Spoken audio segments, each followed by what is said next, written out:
Well, I am born in 1932 in Alessandria, Piedmont, northern Italy. I had the privilege of living during the war, which is a good school. One learned how to survive. And, well, then I studied philosophy, and then I worked for 4 years at the newborn Italian television. That was a good experience for me to see a new medium growing up in the early years. And then I worked all my life first in a publishing house and at the university as a professor. I think that's all. I have no precise news about my death, but it will be in the future.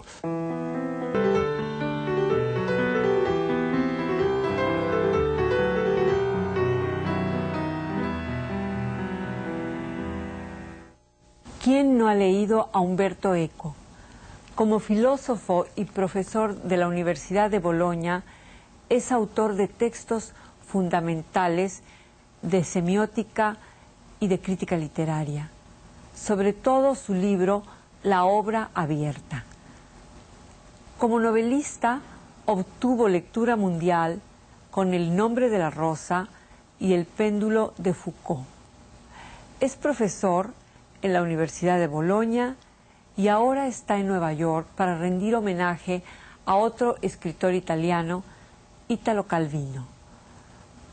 La última obra de Umberto Eco se titula Kant y el ornitorrinco.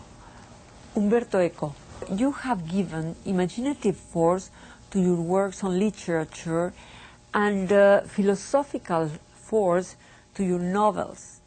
How does the theory of fiction relate to the creation of fiction? You know, when very late in my life, around my 50s, I wrote the first novel, I had the impression of doing something absolutely different from my theoretical work. So I didn't think to any theory. It was only afterwards that the critics, the readers, found certain relationships between my novels and my theoretical studies. And it is, well, it looks very, very thinkable because I am not a split personality, I am not a schizophrenic, and so probably, I mean, if a scholar on human anatomy, who knows very well the structure of the skeleton, the way in which we move our legs, start jogging, probably this knowledge will influence a little his right posture, but without exaggeration, because, you know, everybody knows that when stepping down from a staircase, you start thinking that you are stepping down from a stair, you stumble and you fall. So one has not to think about a theory when writing something creative, but certainly one must know that he is influenced by his or her theoretical background. I am interviewing you in a country, the United States, that have no Middle Ages. In Mexico and in Latin America, we feel that we had Middle Ages because we were educated during 3 centuries in the philosophy of St. Thomas Aquinas. What is your conception of the intellectual work of St. Thomas? Oh my God, which is the right expression. Well, you know that I made my doctoral dissertation on Thomas Aquinas, on the aesthetics of Thomas Aquinas, and I like him. I like him because he was certainly one of the most intelligent person in the human history, along with St. Augustine, Aristotle, and few others. What did Aquinas? What he did?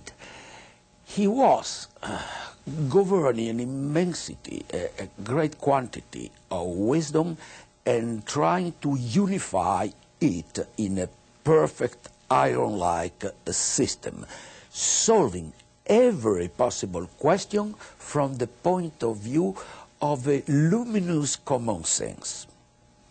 Obviously, today the system doesn't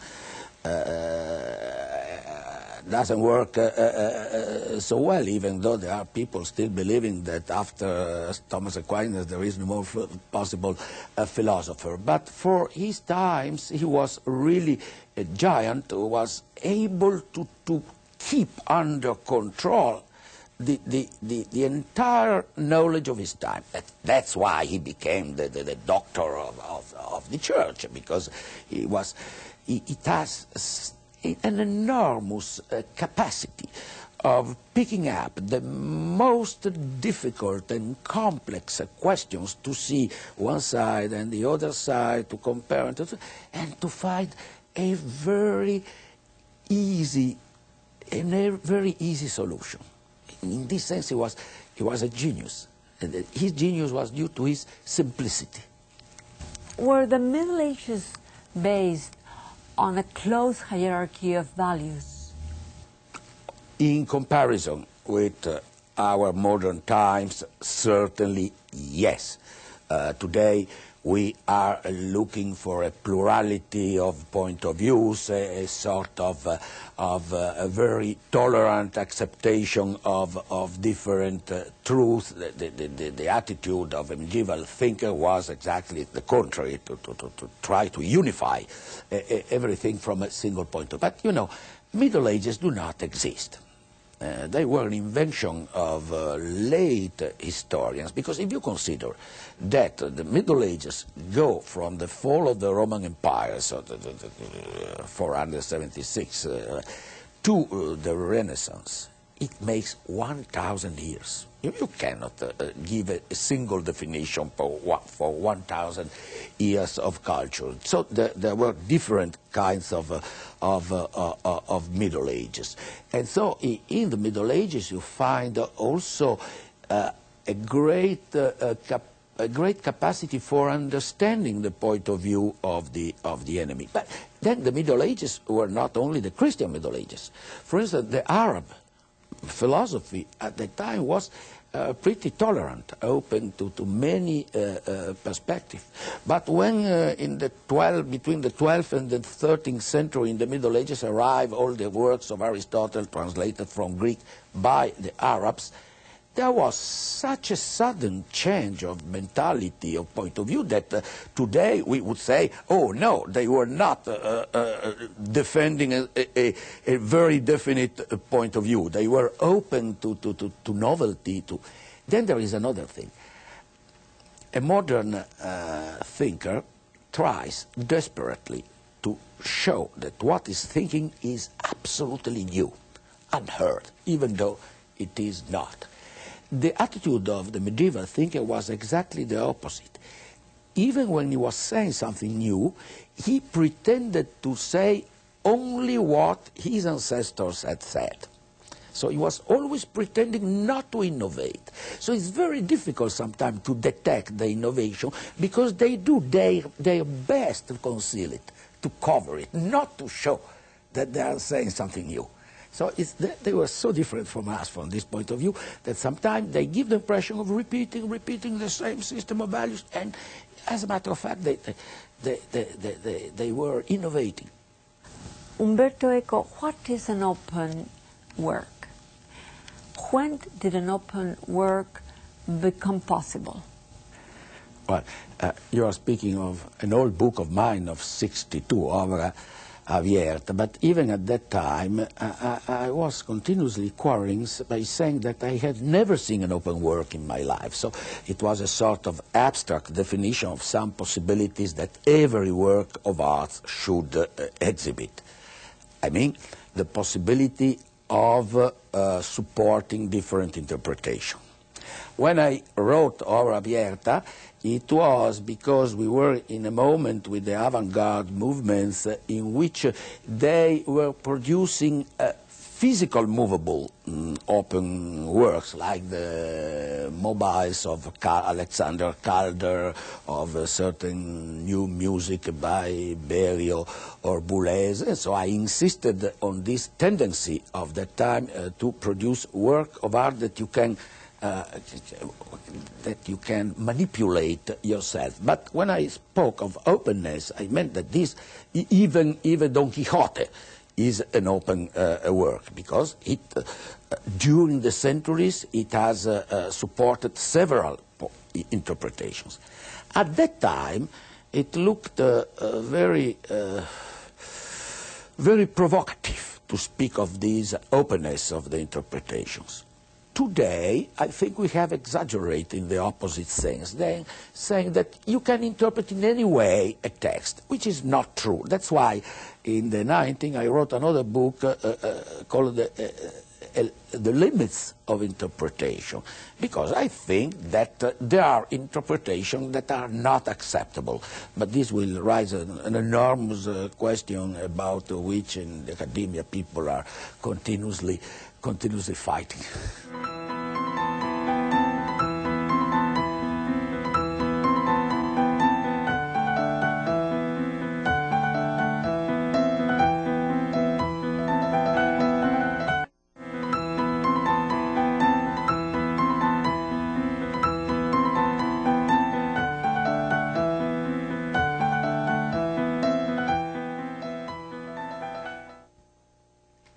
As the century ends, there seems to be a general opinion that Ulysses of James Joyce is the greatest novel of the 20th century.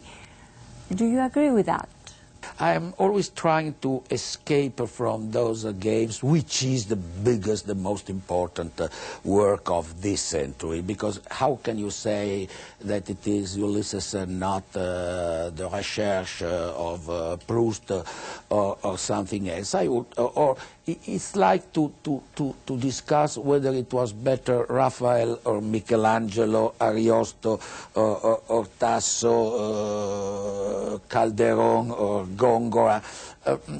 There are trivia games for quiz shows or for the last page of a magazine.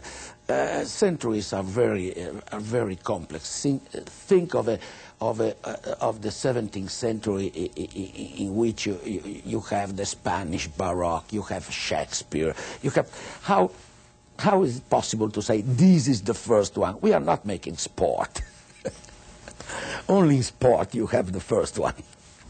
Umberto Eco, and besides writing, do you have time for reading? Now, this is a good question because people usually think that to read means to stay peacefully seated and reading a novel or a poem. With my job, I read very little printed pages because I have to read thousands and thousands of once typewritten. Today they are printed by the computer, but doctoral dissertations, papers, or even the books of my colleagues that arrived to me before to be printed. So I suffer of this limitation. I realize that I can have a book peacefully in my hand only when I go to sleep. But in order to reassure you, I have 30,000 books in my house, so they're enough. Have a good library at home. Oh, no, what I meant is, what do you rather read? Contemporary novels? That's another question, because I realized it very late, but it is true. Before starting writing novels, I was reading a lot of contemporary writers. When I started to write the first novel, and then more and more with the following ones, I discovered that it's very difficult for me to read, for instance, a contemporary novelist. Because if he or she is different from me, I don't like him or her. If it is the same, I don't like it, sort of clone. if it is or she is better, I become upset. So I read more and more 18th and 19th century. Now, that obviously, I read also contemporary stuff, but less than before. For instance, I don't understand many novelists that also make a review of other novels. I feel incapable. Once I did it, not today, because I feel biased. I feel biased.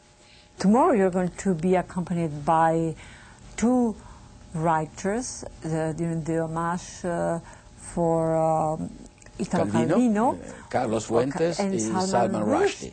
Yes. Do you read Salman Rushdie? Yes, yes. But we had also a discussion on his one of his last books at Pivot program in Paris. I like him.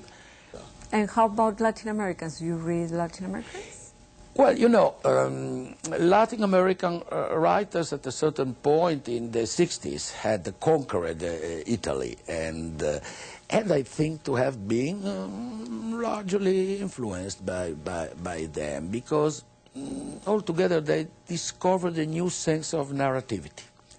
When in Europe we had arrived at the last station of experimentation, in which there was no more story, no more, like the blank canvas in painting. When you have arrived in painting to the blue canvas of Klein Le Monochrome, the red canvas of Rothko, the white canvas of Manzoni, it was impossible to go further.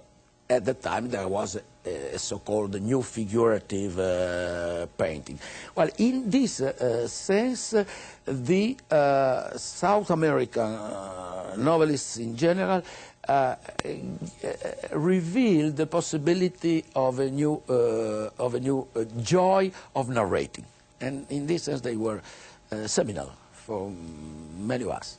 How did you relate the work of James Joyce, on one side to the theology of St. Thomas Aquinas, and on the other to the historical vision of Vico? Joyce said only for Finnegan's Wake that he was influenced by the theory of historical cycle by Vico, but it was only a piece of information he received. Critics sometimes find in Finnegan's Wake a lot of clear or disguised quotations of Vico, Bruno, but in fact, for Joyce, they were not so important. They were ways of exciting his mind. That's true that in Finnegan's Wake there is the idea of a sort of historical cyclic development, but it was enough to have read an encyclopedia article on Vico to say so. Different was the story with Thomas Aquinas, and it is a very strange story. Because if you go on in the biography of Joyce, you discover that probably he didn't read Aquinas. He received some information about Aquinas through his Jesuit masters. But the way in which, in Daedalus, he interprets the aesthetics of Aquinas is absolutely perceptive. He understood it better than many scholars. That was struck me because it happened to me to read Daedalus at the time I was preparing my doctoral dissertation on Aquinas, and I said, listen, this young man, because at the time it was a young man, understood Aquinas better than many big scholars who wrote. And then I discovered that he confesses it. He say, I read Aquinas to a bunch of scattered sentences. So it was some penguin editions, so to speak, circulating in the Jesuit college. But that was why I fell in love with Joyce very early in my life, finding a sort of secret parenthood, also because he, by studying Aquinas, abandoned religion. And it happened the same to me. Umberto Eco, you are a man of philosophy, of literature, and semiotics. Tell us more about semiotics. This is a forbidden question because it took to me 40 years to understand something about semiotics, and I have not yet finished. But as everybody knows, there is an interest in all the systems of science we use, not only words, but gesture of painting and so on. The problem is rather why I arrived to be concerned with semiotics, because it arrived to me a little late, after my 30s. And I think it was that you have quoted my Obra Abierta, in which I was studying the contemporary art and the contemporary poetics, so let's say the upper side of the whole story. But in the same years, probably because of the fact that I was working in the television, and so I was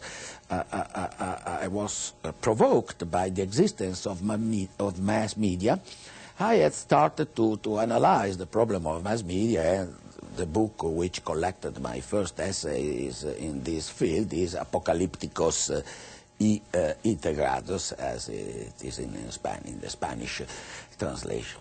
So I was, on one side, interested in high experimental art, and on the other side, in what was conceived at that time the lower side. And then at that point I felt schizophrenic. I say, but what is the link between those two forms of expression? And then I felt the need of a general theory of communication and signification, which was able to take into account both sides of my research. We were at the beginning of the 60s, when Roland Barthes was starting his Elements of Semiology. I met the great linguist Roman Jakobson.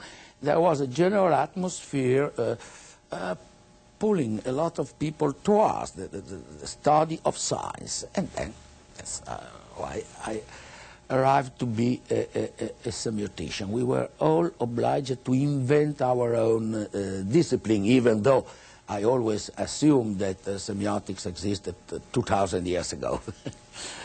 Umberto Eco, thank you very much. Con Umberto Eco en Nueva York, Silvia Lemus.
Well, I am born in 1932 in Alessandria, Piedmont, northern Italy.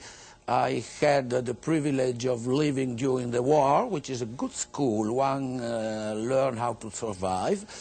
And, well, then I studied philosophy, and then I worked for 4 years at the newborn Italian television. That was a good experience for me, to see a new medium growing up in the early years.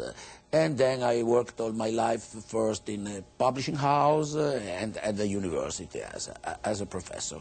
I think that's all. I have no precise news about my death, but it will be in the future.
¿Quién no ha leído a Umberto Eco?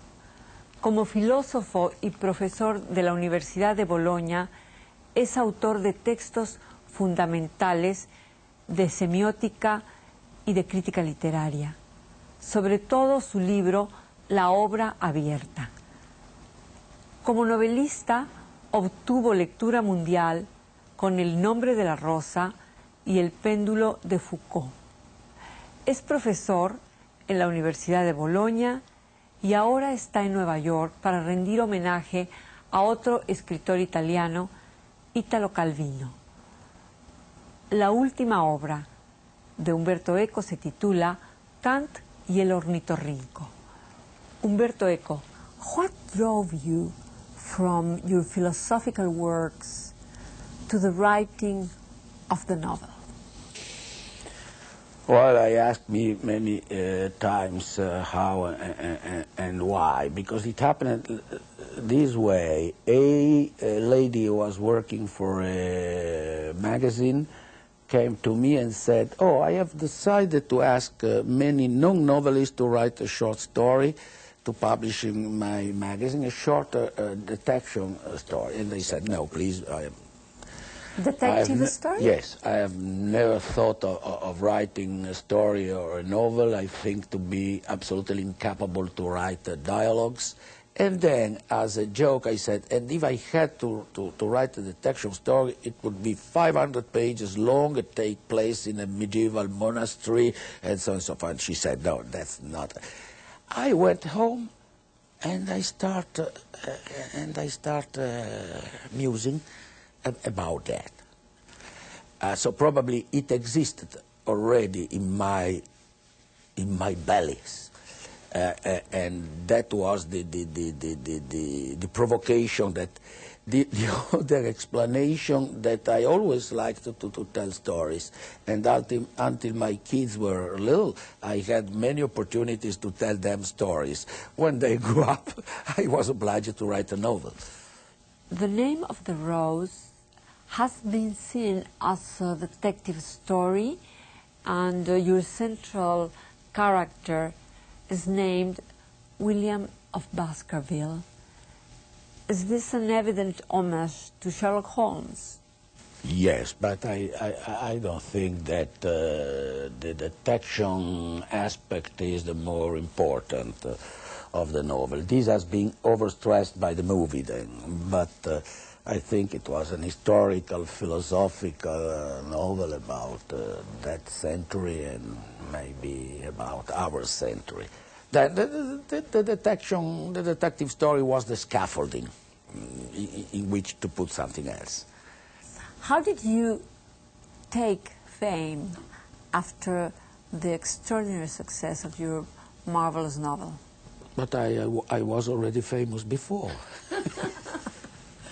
No, and I understand the point, because obviously, you know, it obliged me to stay more at home with a few close friends, in order, because If I go to the premiere of a theater, immediately I'm asked about my opinion. If I go to a gallery, they ask what I think.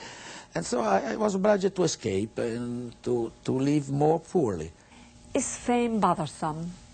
That is the sickness of contemporary journalism. Happily, I don't answer the telephone, but you know, if tomorrow there is an earthquake in Polynesia, the newspaper calls, what do you think about the earthquake? I don't know what they expect from me. Maybe they expect that I say, oh, I'm very happy because a part of mankind will be finally destroyed. Or they expect that I say, I'm very sorry, which is a triviality. But they use, the media use the intellectuals like oracles, as if they had the truth, which is very naive and very annoying. To be asked to have an opinion about everything. Umberto Eco, is the detective story an invention of the 19th century, or has the roman policier always existed? Sophocles' Oedipus Rex is an excellent detective story in which Oedipus wants to know the truth and who is the guilty one, and then he discovers that unfortunately he is himself. So I think that, well, the idea of telling stories about mystery of crimes was permanent through the ages. But certainly the detective novel, such as it is, such as we know it, was born only the 19th century because it's a typically bourgeois story in which the bourgeois readers wants to be confirmed about the possibility of keeping everything in order and to discover who is the guilty one. And when you were a child, were you sort of a detective? A nice question, because I set up with a cousin and the other two friends a sort of Sam Spade of Marlowe agency for like private eyes. Unfortunately, we didn't have customers, so we had to invent mysteries in order to solve them. Things and people disappear or get lost, so the detective appears to find them. Have you transformed this formula into a metaphysical quest? I think that every story of detection has a metaphysical background.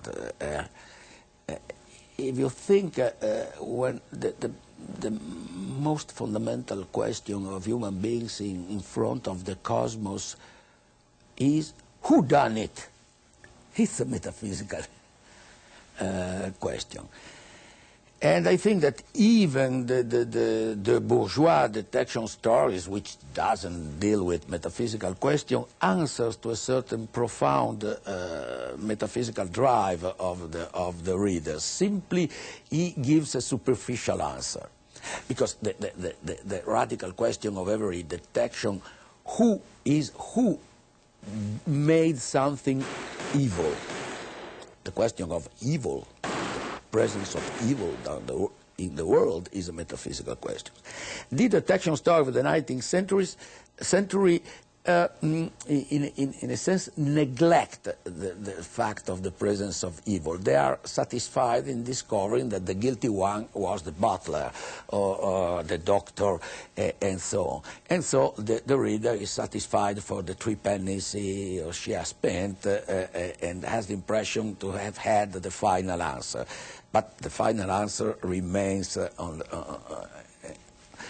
deeper and deeper in deeper layers, and doesn't receive the final question doesn't receive an answer. Well, in this sense, in The Name of the Rose, William of Baskerville has the sense of the presence of the evil in the world, which is another fundamental metaphysical question that no great philosopher has been able to solve until now. Is Foucault's pendulum closer to the philosophical humor of Jonathan Swift and Voltaire? You are asking me an interpretation of my novels, and I always refrain from giving interpretation because I think that a writer puts his manuscript in a bottle and leaves it to the waves. I think that the fundamental duty of an author is possibly to die after having written a novel. So people is free to interpret it in different ways. I can say that certainly. Even though it doesn't look like that, Foucault's pendulum is a conte philosophique, is a grotesque representation of the paranoia of interpretation in our world, of the theory of conspiracy, and so on and so forth. So in this sense, well, the term conte philosophique, a novel with philosophical and satirical purposes, could be used. Only Voltaire wrote very short and delightful conte philosophique. I was obliged to write 500 pages. I am not so good like Voltaire. You are going to participate in an homage for Italo Calvino in New York. I would like you to tell us how do you see Calvino's novel today? First of all, evergreen. I meet more and more young people reading them. That means that Calvino is really a narrator who is growing up even after his death, not only in Italy. Even at the university, the number of people who want to make a term, a paper on Calvino is very great. Then it's difficult to define in which sense Calvino is appealing, because he is a multifaceted writer. There was the first realistic period, then the so-called fantastic period, then the period of metatextual or meta-narrative narrative, like Even a Winter Night, A Traveler. I can say what I say tomorrow. The way in which Calvino in 1957 gave me a great political and moral lesson with the Baron on the Trees, that at that time was taken by the left as a treason, because Calvino was no more realistic and was making up a fantastic story. And at that time, it was looked at as he was given up with engagement. On the contrary, the great lesson of the Baron on the Trees, you know, is the story of a person that at the age of 12 start living on the trees and spent the whole of his life looking to the earth from the up of the trees.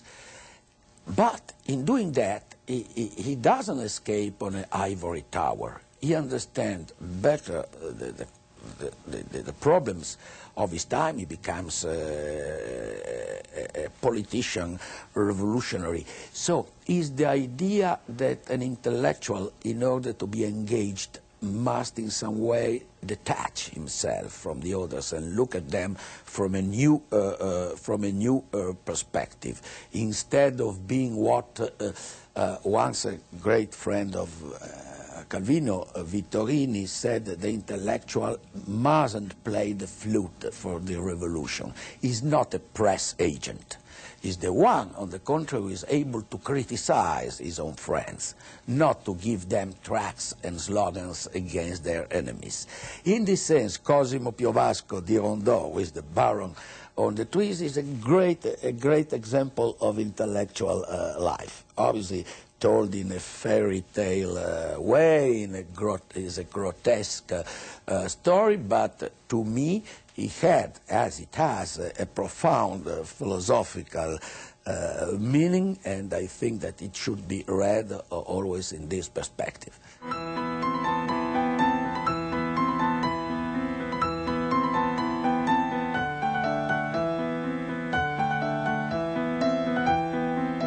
Redescubra a América Latina numa viagem pelas histórias dos povos que habitam o continente.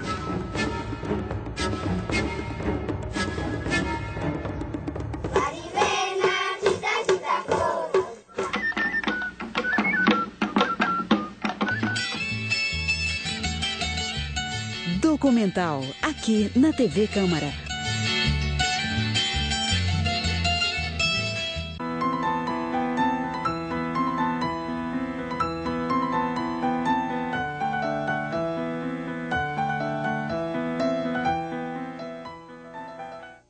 What is for Umberto Eco the future of writing in the modern electronic world of communications? It's an open question because first, as I told before, intellectuals are not prophets and oracles, and we are at the beginning of a new era. People start reading and writing more than before. Think of email. People is writing continuously, and this will implement a new form of writing, certainly. Maybe more telegraphic. I don't know. I don't know what can be the impact of this practice on literature, because the effects can be in alternative two different effects. One, the literature becomes more essential, imitating the internet style, or the opposite. Obsessed by internet style, we will ask to literature something profoundly different. Because literature, poetry have always said something unexpected. So there will be a moment in which literature will be influenced by the presence of internet, but not in order to become like internet, but in order to design an alternative world. Then there are many, people speak of hypertexts, saying that the very notion of author is disappearing because there will be those new forms of writing by which you start a story and another continue. But it is a very old story. The surrealists did that even without electronic means. I think that for the first years it can excite people, but not so much. Like the hypertexts, the fact that you are reading something and you find a link to another site and then to another site. But in a book with the footnotes and the internal calling, you are doing the same. Thing. Probably, the practice of internet will encourage a sort of schizophrenia. I tell you a story. It was a few nights ago. I had to find something on internet. I don't tell you what, and you will see why. So I found a site. In looking in that site, if I found the information I needed, there was an interesting link that sent me to, let's say, the complete collection of all the acta or proceedings of the first Christian councils. Once there, I found a link that sent me to the Rosicrucian, first Rosicrucian publication. There, I found a link that sent me to the story of Prester John. Then there I found a link that sent me to the 10 lost tribes of Israel. At that point it was 2 o'clock on the night. I was completely dizzy, and I stopped. And I didn't remember what I was looking for. So the risk is to make a sort of nomadic surfing through different texts, losing our ability to stick to a single subject which really interests us at this moment. And at this point, there will be only one resource, a book that keeps my attention fixed, sticking to the main subject. And so there will be a double practice. Sometimes I need a book, sometimes I need the internet. Right. It's like sometimes you need a car, and sometimes you need walking. Okay. Hercule Poirot uses his little gray cells. Sherlock Holmes uses the deductive method. Your character, William of Baskerville, uses theology and Aristotelian logic. How did you go to that decision? Difficult question. We, with some colleagues, we have written a book, The Sign of Three, in which we have analyzed all the methods of Sherlock Holmes and also of the Poe, Edgar Allan Poe, detective Dupin, from the point of view of different logical traditions. And it was a very erudite book because you know, when reading even Three Pennies crime story, there are always at work a certain profound logical mechanisms, even though the author was not conscious of it. So you can write for every detection story 500 pages of logical analysis of it, because it's always a human mind at work. But what in that book, The Sign of Three, we try to demonstrate, and using the semiotics of Charles Sanders Peirce, but you see that we are going in very hot waters, was that there are many connections between the logic of a detection story and the logic of a scientific discovery. So we analyzed the way in which Kepler discovered that the planetary orbits were not circular but elliptical, and analyzing the various steps of his reasoning, you understand that frequently the scientist acts as a detective, makes the same steps, simply has not to find the guilty one, but to find the solution of another problem. But these steps, the procedures are frequently the same. And that is probably why the detection story became so successful in the 19th century, which was the century of positivism and of the new science. It is not by chance that imagining his detective Arthur Conan Doyle presented him as a man very versed in chemistry. So with a scientific mind, at least from that point of view, but then Sherlock Holmes was very ignorant in other matters. He didn't know anything on astronomy and so on and so forth. But on chemistry, because he had a scientific mind. And do you have a scientific mind yourself? No, I am able to analyze the scientific mind, but I have not a scientific mind. But a zoologist is able to analyze animals, but he is not an animal. From the labyrinths of Crete to the labyrinths of Borges, what is the fascination of the labyrinth for Umberto Eco? I don't know. I was fascinated by the labyrinth early in my life because, you know, you find labyrinths in the Gothic churches on the ground. And so then I was fascinated by the fact that there are three forms of labyrinth. There is the labyrinth of Crete, which is called unicursal. You cannot but get out at a certain point. In fact, the real problem of the labyrinth at that moment was the presence of the Minotaur. Because without Minotaur, you could spend some time, but in a way or in another, you were able to get out. Then there is the so-called manneristic labyrinth, which is conceived from the Renaissance to the Baroque era, which is by binary disjunction, from two, other two, then other two, then other two. This is more difficult because if you keep the wrong track, you are lost together. Then there is the modern labyrinth that I call the rhizomatic one. It has the structure of a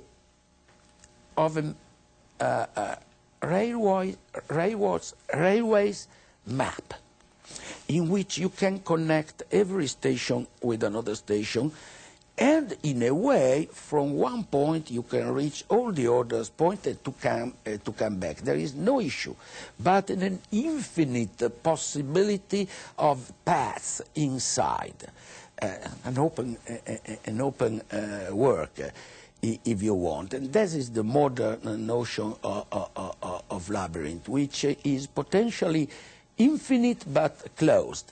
There is no possibility of getting out of it. You have to live inside and to continue to